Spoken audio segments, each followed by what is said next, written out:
So hello everyone, welcome back to my channel Asif nursing education. तो आज हम बात करते हैं पिप्जो इंजेक्शन, पिप्जो 4.5 ग्राम इंजेक्शन के बारे में। तो जो हमारा पिप्जो इंजेक्शन होता है, इसकी कंपोजिशन क्या होते हैं और ये हम कैसे देते हैं, इसकी डोज क्या होती है और साथ ही साथ किस बीमारी में हम इसे यूज करते हैं, इसके कॉन्ट्राइंडिकेशन क्या और इसके साइड इफेक्ट क्या है, इसके बारे में बात करेंगे। ठीक है।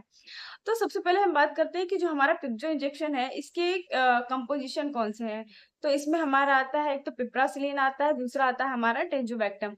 तो जो हमारा पिप्रासिलिन होता है, उसमें क्या होता है, पिप्रासिलिन 4 ग्राम होता है पिप्रासिलिन, एंड जो बचा हुआ हमारा 0.5 ग्राम होता है, वो हमारा टेजुबेक्टम कहलाता है। ठीक है। तो और जो पिप्रासिलिन होता है, ये क्या होता है, एक तरीके के पेनिसिलिन ग्रुप का एक एंटीबायोटिक होता है। ठीक है।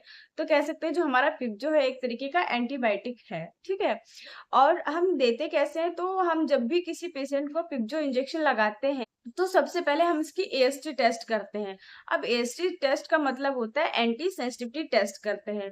इसमें हम पता लगाते हैं कि पेशेंट को कोई प्रॉब्लम तो नहीं हो रही है इस इंजेक्शन से। अगर उसको फर्दर कोई प्रॉब्लम नहीं हो रही है, तब हम उसको ये इंजेक्शन प्रोवाइड करते हैं। ठीक है। तो ये हमारा हो गया कि हम देते कैसे हैं। अब इसकी डोज की बात करते हैं, तो हम 16 ग्राम से ज्यादा किसी भी, मतलब 16 ग्राम से ज्यादा एक दिन में हम पिप्जो नहीं दे सकते हैं। मेनली डॉक्टर्स क्या होते हैं, टीडीएस ही चलाते हैं। ठीक है। और कभी कभी ऐसी सिचुएशन आ गई कि 4 टाइम अ डे चला सकते हैं, नहीं तो टीडीएस में ही चलाते 3 टाइम्स अ डे। ठीक है। और 16 ग्राम से ज्यादा हम इसे नहीं दे सकते हैं। ये इसकी डोज हो गई। ठीक है। अब हम बात करते हैं कि कौन कौन सी ऐसी बीमारियां हैं जिसमें हम पिप्जो इंजेक्शन दे सकते हैं। तो पिप्जो इंजेक्शन हम दे सकते हैं अगर कोई हमें अपर रिस्पायरेटरी ट्रैक्ट इन्फेक्शन हो गया, इसमें हम दे सकते हैं।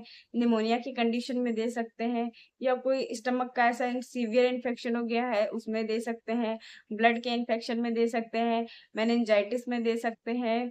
या कोई जैसे सर्जरी हुई है, हमारी सर्जिकल साइट को इन्फेक्शन से प्रिवेंट करने के लिए हम क्या कर सकते हैं, फिफ्थ इंजेक्शन का यूज कर सकते हैं। ठीक है। और इसके अलावा क्या कर सकते हैं, अगर किसी को डायबिटीज का वुंड है, उसमें भी हम दे सकते हैं, या कोई बर्न का ऐसा पेशेंट था, उसमें भी हम दे सकते हैं। साथ ही साथ अगर किसी अपेंडिक्स का कोई भी ऐसा सीवियर इन्फेक्शन है, उसमें भी हम क्या कर सकते हैं, पिप्जो दे सकते हैं। और इसके अलावा अगर यूरिनरी ट्रैक्ट इन्फेक्शन हुआ है, तो भी हम क्या कर सकते हैं, पिप्जो इंजेक्शन प्रोवाइड कर सकते हैं। ठीक है। मेनली ज्यादातर सीवियर केसेस में ही हम दे सकते हैं, तो मतलब ये ज्यादा इफेक्ट करती है। इसके अलावा एक पॉइंट रह गया था कि पिप्रासिलिन के साथ टेजोबेक्टम ही क्यों मिलाते हैं। तो टेजोबेक्टम क्या करता है, जो हमारी पिप्रासिलिन होती है, उसकी एक्टिविटी को इंक्रीज कर देता है, ताकि वो अपना जो इफेक्ट है बॉडी पे बहुत ज्यादा अच्छे से शो करे। ठीक है। तो इसलिए हमारा क्या करते हैं, जो पिप्रासिलिन के साथ टेजोबेक्टम को ऐड करते हैं। ठीक है। इसके अलावा अन्य सीवियर, जैसे कि कोई ऐसे केस होते हैं जिसमें नॉर्मली ट्रीट नहीं हो पाता, उसमें भी क्या करते हैं, ये एंटीबायोटिक का यूज कर सकते हैं। ठीक है। तो ये हमारा हो गया पिप्जो इंजेक्शन के इंडिकेशन, मतलब किस किस में यूज कर सकते हैं। ठीक है। अब हम बात करते हैं कॉन्ट्रा इंडिकेशन की। जो हमारा पिप्जो इंजेक्शन है, वो हम किस में नहीं दे सकते हैं। तो जो हमारा पिप्जो इंजेक्शन है, अगर किसी को किडनी प्रॉब्लम है, किडनी की डायलिसिस चल रही है, तो उसमें हम नहीं दे सकते हैं। इसके अलावा अगर उसकी लो सोडियम डाइट है या लो पोटेशियम डाइट है, उसमें भी हम नहीं दे सकते, क्योंकि आगे फर्दर प्रॉब्लम कॉज करती है। और इसके अलावा ब्रेस्ट फीड वाली मदर को नॉर्मली नहीं देते हैं, वो तो हमारे जो हमारे डॉक्टर्स फिजिशियन होते हैं, वही सलाह देते हैं लेने के लिए। विदाउट प्रिस्क्रिप्शन हम इसे नहीं लेते हैं। डॉक्टर जब बोलते हैं, प्रिस्क्राइब करते हैं, तभी हम लेते हैं। ठीक है। इसके अलावा हम बात करते हैं कि अगर हम पिप्जो इंजेक्शन ले रहे हैं, तो इसके साइड इफेक्ट क्या होते हैं। तो साइड इफेक्ट मेनली ये डायरिया कॉज करती है।